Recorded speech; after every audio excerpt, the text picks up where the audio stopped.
Deg-degan dimulai. Polri akan periksa saksi terkait kasus chat mesum. Seperti diketahui tahun 2016, Rizik ditetapkan sebagai tersangka dalam kasus chat WA berkonten pornografi yang diduga melibatkan dirinya dengan Firza Hussein. Saya rasa kalian semua sudah akrab dengan kasus ini. Kasus ini hampir berbarengan dengan kasus penistaan agama yang membuat Ahok dalam masalah.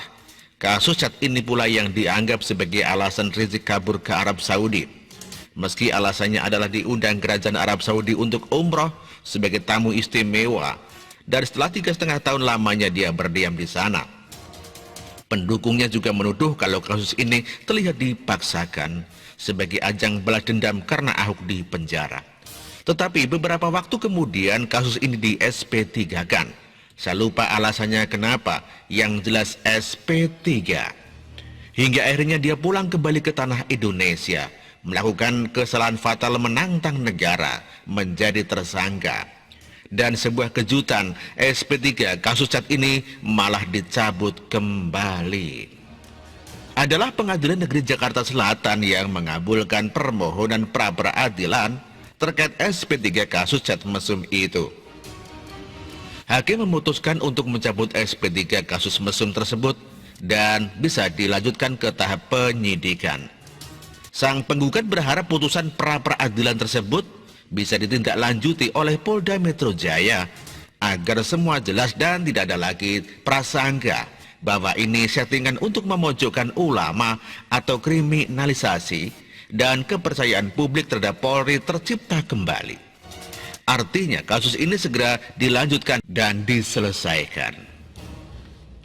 Polri akan segera menggelar pemeriksaan kembali setelah Pengadilan Negeri Jakarta Selatan mengabulkan permohonan pra-peradilan terkait surat perintah penghentian penyidikan atas kasus dugaan chat mesum yang melibatkan nama Muhammad Rizik Syihab dan Firza Hussein. Dengan demikian kasus tersebut akan dilanjutkan. Karopenmas Divisi Humas Polri Brigjen Rusdi Hartono menyampaikan pihaknya akan segera memeriksa sejumlah saksi kembali mengenai kasus tersebut. Seluruh tindakan kepolisian akan dilakukan oleh penyidik, termasuk memeriksa saksi, demikian kata Rusdi saat dikonfirmasi.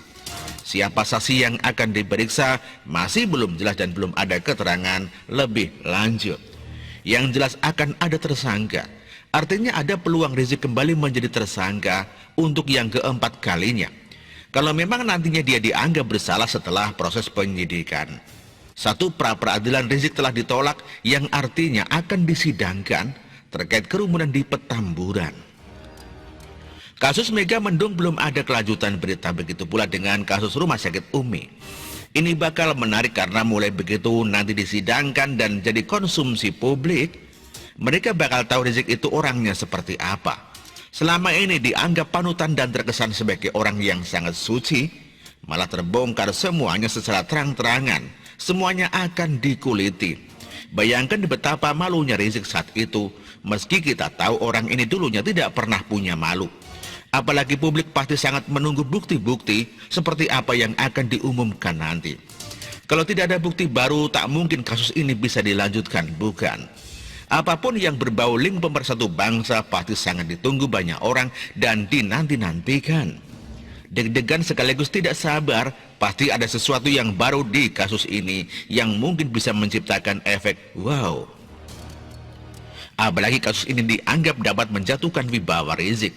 Kalau kasus lain dia mungkin tidak takut, tetapi kasus chat mesum ini beda. Kalau tidak, ngapain lari jauh-jauh selama 3,5 tahun? Kasus ini yang mungkin sangat dia takutkan. Sekali terbukti Rizik bakal hancur kredibilitasnya. Di saat kasus ini sempat di SP3, dia pasti merasa lega. Begitu pulang malah dicabut SP3-nya. Aduh. Ya, ibarat Rizik kena prank, pulang karena kasus chat dihentikan, tetapi saat pulang malah dilanjutkan lagi. Kayak masuk perangkap dan tak bisa keluar. Ini adalah kasus yang sangat menabrak semangat revolusi akhlak yang digaungkan Rizik. Teriak revolusi akhlak tapi sendiri malah kena kasus amoral. Ini sangat lucu dan tidak bisa diterima akal paling sehat sekalipun. Ayolah segera lanjutkan kasus ini. Banyak yang sudah tidak sabar menunggu lanjutannya. Yang terpenting banyak yang ingin menyaksikan ending dari kiprah Rizik di negara ini. Meski banyak yang sudah terprediksi, tapi rasanya tidak sreg kalau tidak melihat dan mendengar sendiri. Bagaimana menurut Anda? Demikian dikutip dari siwo.com dan artikel ini ditulis oleh X Hardi. Terima kasih.